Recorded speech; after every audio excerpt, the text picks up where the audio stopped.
No, it's huge. And, you mentioned a couple people, Doug Diamond, Tony Williams, and it's amazing. Like, you look at the stories of the successful MSPs that have transitioned, right?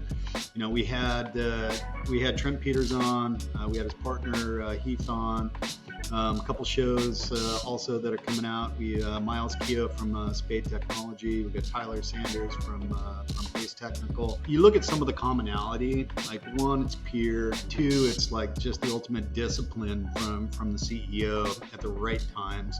But it's also this willingness to sit back and learn and listen from somebody else, right? And it just so happens to be that the same couple names keep coming up: Tony Williams and that experience for you, I'm sure it was like with other people. It was transformative, right? Yeah, big time.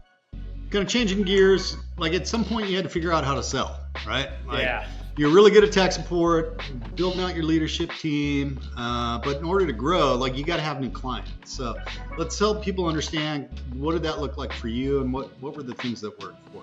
For me, it just really bothered me when I couldn't get it right. I don't come from a sales background, and I think we got to probably 3 million mark, maybe to 4 million crawl, and it felt like a crawl.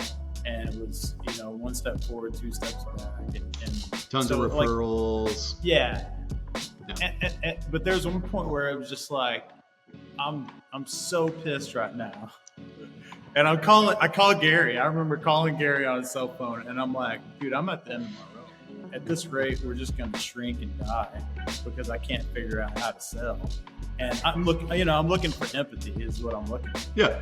And, and why I call Gary for empathy. Did you look to see who you were talking to? Yeah. That didn't really work out because I was like, I suck at this, Gary. And Gary's like, yeah, you really do.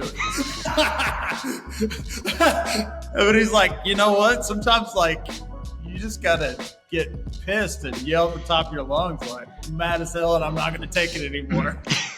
and that's exactly what I did. And so after that, I talked to Jim Mullins, looking for some sales consulting, looking for some help. And then I remember I just got pissed and I started studying this stuff. I just was memorizing what Gary was doing on all of the content.